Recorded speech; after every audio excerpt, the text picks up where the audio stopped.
اما عائشہ نے کہا کہ مروان، آل ابی بکر کے بارے میں تو کچھ نہیں نازل ہوا، لیکن تو اپنے باپ کی پشت میں تھا حکم کی، جب نبی علیہ السلام نے کہا تھا حکم پر لعنت، اس کی اولاد پہ لعنت، تو اسی لعنت کا حصہ ہے، تجھ پہ تو اللہ کے نبی نے لعنت فرمائی تھی۔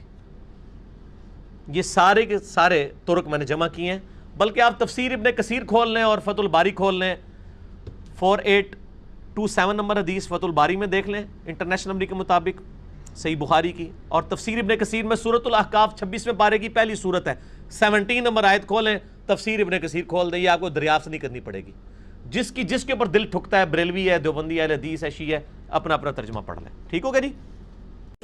مروان بن حکم کو مکے اور مدینے کا گورنر بنایا حضرت امیر معاویہ رضی اللہ تعالی عنہ نے۔ مسجد نبوی میں اس نے روضہ شریف کے بالکل پاس منبر رسول پر خطبہ دینا شروع کیا،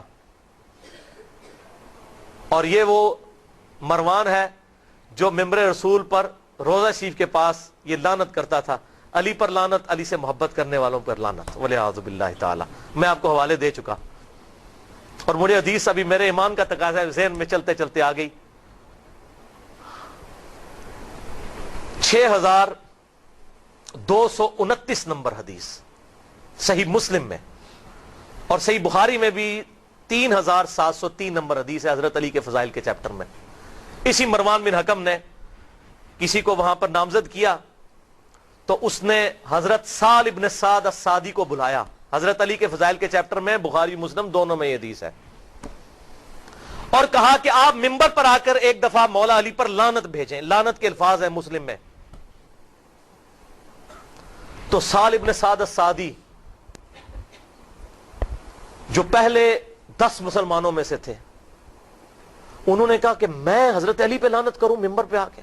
ان کا اچھا تم یہ کہہ دو کہ ابو تراب پہ اللہ کی لعنت، بولے اعوذ باللہ۔ ابو تراب کا مطلب ہے مٹی والا، حضرت علی کی یہ کنیت تھی، تو اس نے کہا چلو تم کوڈ ورڈ میں بات کر دو، کہہ دو ابو تراب پہ اللہ کی لعنت، مٹی والے پہ۔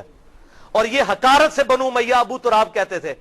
حضرت سال ابن سعد نے کہہ مارا، انہوں نے کہا واہ واہ، اوے مولا علی تو ابو تراب نام سے اتنا خوش ہوتے تھے، کسی اور نام سے اتنا خوش نہیں ہوتے تھے، اور تم کہہ رہے ہو کہ ابو تراب پہ اللہ کی لعنت۔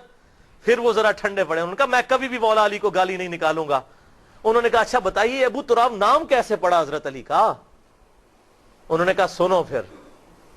ایک دفعہ حضرت علی اور حضرت فاطمہ کے درمیان چپکلش ہو گئی، میاں بیوی تھے، حضرت علی ناراض ہو کے گھر سے چلے گئے، مسجد نبوی میں جا کر لیٹ گئے زمین کے اوپر۔ حضور صلی اللہ علیہ وسلم آئے اور کہا فاطمہ کدھر ہے علی؟ ان کا یا رسول اللہ ناراض ہو کے چلے گئے ہیں۔ آپ صلی اللہ علیہ وسلم نے فرمایا ایک صحابی کو کہ جا کر ڈھونڈ کر لاؤ۔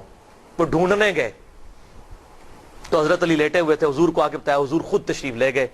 حضور صلی اللہ علیہ وسلم نے حضرت علی کو اٹھایا، اپنے مبارک ہاتھوں سے جسم سے مٹی صاف کی اور کہا اٹھ ابو تراب، اٹھ ابو تراب، اے مٹی میں لپٹنے والے اٹھ۔ اس دن سے حضرت علی اپنے آپ کو ابو تراب کہتے تھے، حالانکہ آپ کی کنیت ابو الحسن تھی۔ صحابہ آپ کو ابو الحسن کہتے تھے، وہ کہتے ہیں مجھے ابو تراب کو، جیسے حضرت ابو ہریرہ کو بلیوں والا ابو ہریرہ، نام تو ان کا عبد الرحمن تھا، وہ بلیوں کے بچوں کے ساتھ کھیلتے تھے، اپنے وہ کرتے کی آستین میں ڈالتے تھے، حضور نے کہہ دیا ابو ہریرہ نام مشہور ہو گیا، تو اس طریقے سے ابو تراب ان کا نام پڑ گیا۔ انہوں نے کہا مولا علی تو اس نام سے خوش ہوتے تھے، اور آج تم مجھے کہتے ہو کہ میں ان پر لعنت کروں، والعیاذ باللہ تعالی۔ بہرحال یہی مروان بن حکم، اس کو حضرت میر معاویہ نے گورنر بنا دیا تھا، اسی خبیث کی وجہ سے حضرت عثمان بھی شہید ہوئے، اسی نے وہ جعلی مہر لگائی تھی جس کی وجہ سے ایک حضرت عثمان کے خلاف جو ہے وہ تحریک برپا ہو گئی۔ اس کو گورنر لگایا، صحیح بخاری 4827، اس نے خطبہ پڑھا مسجد نبوی میں اور کہا، چوتھی حدیث صحیح مسلم میں 177، مشکات میں 3997، کہ مروان نے عید کا جو خطبہ ہے یہ نماز سے پہلے شروع کروا دیا۔ یہ حضرت معاویہ رضی اللہ تعالیٰ عنہ کی طرف سے مکہ مدینے کا گورنر تھا، اور اس نے جو کچھ خباثت کی ہے اسی کی وجہ سے حضرت عثمان بھی شہید ہوئے، مروان بن حکم، اور بعض کو رضی اللہ تعالیٰ عنہ بھی کہتے ہیں، اور کرتوت تسی سن لو۔ مروان بن حکم صحیح مسلم 177، مشکات 3997، جب اس نے خطبہ شروع کروایا، اچھا مشکات میں آدھا حصہ ہے اس کا، پوری حدیث صحیح مسلم 177 نمبر موجود ہے کتاب الایمان چیپٹر میں۔ اس نے پہلے خطبہ شروع کروایا، حالانکہ سنت کیا ہے کہ جمعے کا خطبہ نماز سے پہلے ہوگا، عید کا خطبہ بعد میں۔ چونکہ یہ خطبے میں حضرت علی پہ لعنت کرتے تھے، کوئی تقریر سنتے ہی نہیں تھا ان کی، تو زبردستی تقریر سنانے سن انہوں نے. تو ایک شخص وہاں کھڑا ہوا، اس نے کہا مروان تو سنت کو چھوڑ رہا ہے، نبی صلی اللہ علیہ وسلم عید کا خطبہ بعد میں دیتے تھے اور تو پہلے دے رہا ہے. اب پتہ اس نے کیا بکواس کیا آگے سے، اس نے کہا وہ طریقے متروک ہو چکے ہیں، ترک ہو چکے، ختم ہو چکے. جو نبی کی شریعت کے بارے میں یہ بکواس کرے کہ نبی کا طریقہ ختم ہو چکا، وہ مسلمان رہ جاتا ہے. یہ نواقض اسلام لکھتے ہیں جی یہ چیزیں اسلام سے خارج کر دیتی ہیں. یہ ان کو پینٹ شرٹ میں نواقض اسلام نظر آ رہا ہوتا ہے مولویوں کو. اور نواقض اسلام کی سب سے نمائندہ مثال مروان بن حکم ہے، جس نے رسول اللہ کے طریقے کو کہا کہ ترک، نعوذ باللہ، اتنی نفرت کا اظہار کیا. یعنی اب یہ لوگ جو ہیں بدعتیں جاری کریں گے. تو ابو سعید خدری وہاں پر موجود تھے، انہوں نے کہا کہ اس شخص نے حق ادا کر دیا. میں نے خود نبی صلی اللہ علیہ وسلم سے سنا تھا کہ جو کوئی برائی کو دیکھے ہاتھ سے روکے، ہاتھ سے نہیں روک سکتا، زبان سے روکے، زبان سے نہیں روک سکتا، کم از کم دل میں اس کو برا جانے. لیکن آپ صلی اللہ علیہ وسلم نے ساتھ فرمایا تھا ذالک اضعف الایمان، دل میں برا جاننا ایمان کا کمزور ترین درجہ ہے. تو کیا سیدنا حسین ایمان کے کمزور ترین درجے پر ہوں گے؟ اعلیٰ ترین درجے پر. ذالک اضعف الایمان، ایمان کا کمزور ترین درجہ. اسی کا ایک طریق صحیح مسلم میں 2053 اور مشکات میں 1452 ہے. وہاں پہ مروان ابو سعید خدری رضی اللہ تعالیٰ عنہ کو گھسیٹ کر ممبر کی طرف لے کے جا رہا اور وہ اسے مصلی کی طرف لے کر جا رہے کہ بھائی تو نماز پہلے پڑھا بعد میں خطبہ دیں. تو کہتا ہے ابو سعید تجھے نہیں پتا وہ طریقے متروک ہو چکے. اس میں بھی الفاظ ہے. تو حضرت ابو سعید خدری نے کہا اللہ کی قسم، اس ذات کی قسم جس کے قبضے قدرت میں میری جان ہے، نبی کا طریقہ متروک نہیں ہوا. تو خیر و بھلائی پہ نہیں مروان. 3 دفعہ انہوں نے فرمایا اور وہاں سے چلے گئے. یہ بنو امیہ کے بدماش حکمران مروان بن حکم حضرت معاویہ کی طرف سے مکے اور مدینے کا گورنر. وہ اتنی تکرار ہو رہی ہے، گل وچ کوئی اور کی گل ہے. اور سنو تسی 8ویں حدیث. یہ حدیث بخاری اور مسلم دونوں میں موجود ہے. صحیح بخاری میں اس کا نمبر ہے 956، صحیح مسلم میں 2053، اور شکر ہے یہ مشکات میں بھی موجود ہے. ویسے گل وچ کوئی اور ہے، مشکات میں کم ہی ہوتی ہیں. مشکات میں 1452.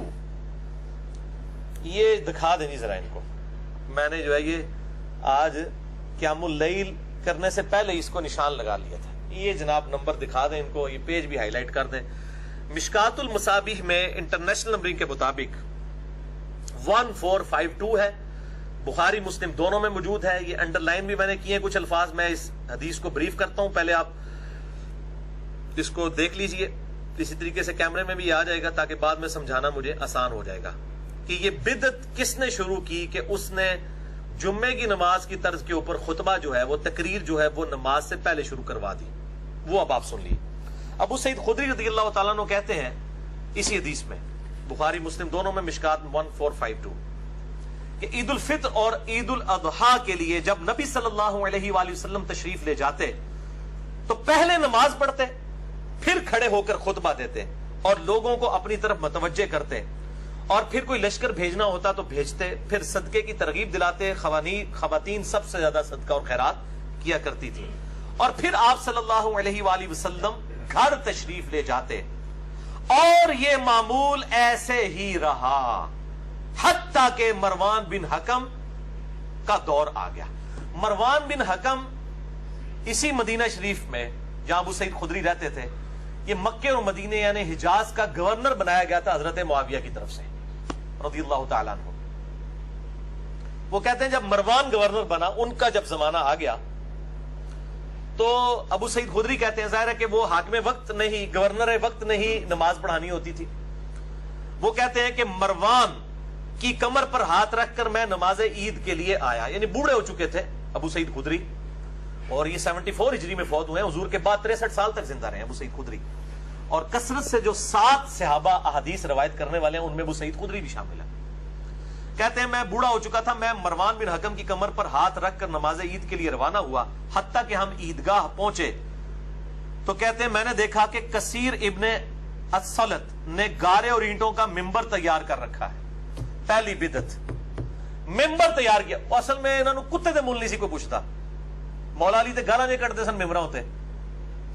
تو ان کے پاس یہی ایک موقع آتا تھا، جیسے آپ اعتکاف بیٹھتے ہیں تو آپ ویسے تو علماء کی تقریریں نہیں سنتے، اعتکاف میں آپ علماء کے قابو آئے ہوتے ہیں تو وہ آپ کو فجر کے بعد بھی درس، زور کے بعد بھی درس، عصر کے بعد بھی درس.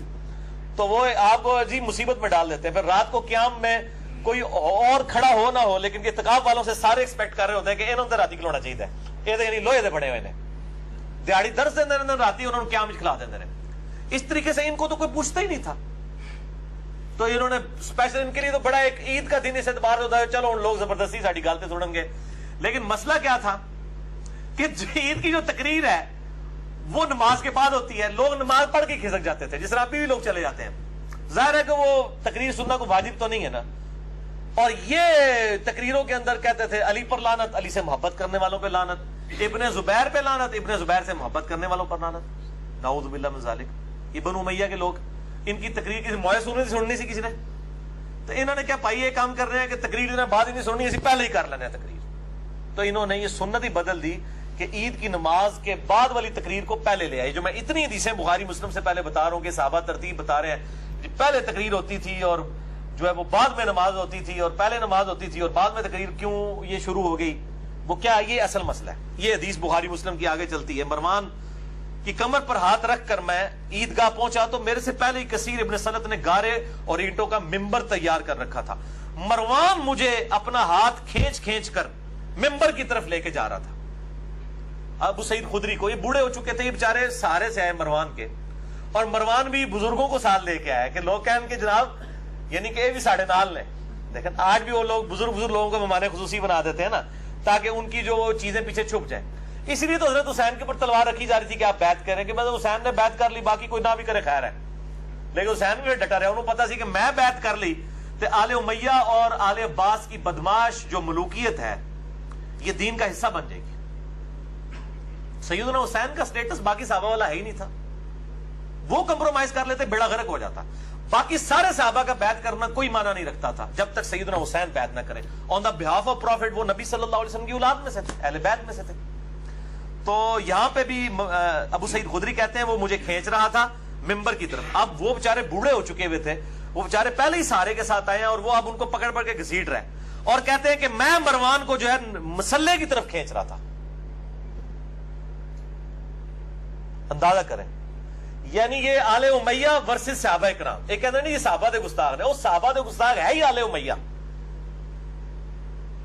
ابو سعید خدری اس کو گھسیٹنے لگے کہ تو پہلے نماز پڑھا, تو وہ پھر آگے سے کہنے لگا ابو سعید, اللہ اکبر, یہ ہے جرت. وہ کہتا ہے قد تورک ما تعلم, ابو سعید تجھے پتا ہے کہ وہ اگلی سنتیں جو ہیں یہ ختم ہو چکی ہیں. استغفر اللہ لعنت اللہ علی الکاذبین. جو نبی صلی اللہ علیہ وسلم کے طریقے کو کہ یہ ختم ہو چکا ہے, اور وہ اپنی بدعت جاری کرتے ہیں. یہ نواقض اسلام نہیں ہے. یہ کتابیں جناب لکھ لکھ کے محمد عبد الوہاب صاحب کی بانٹتے ہیں, نواقض اسلام. جی کن چیزوں سے انسان اسلام سے باہر ہو جاتا ہے؟ 10 نواقض اسلام. پائی جی نواقض اسلام کا پہلوا فتویٰ جو ہے نا وہ مروان بن حکم کے اوپر لگتا ہے, جس نے نبی صلی اللہ علیہ وآلہ وسلم کی سنت کے بارے میں ابو سعید خدری صحابی کو کہا کہ تجھے نہیں پتا یہ طریقے ختم ہو چکے ہیں.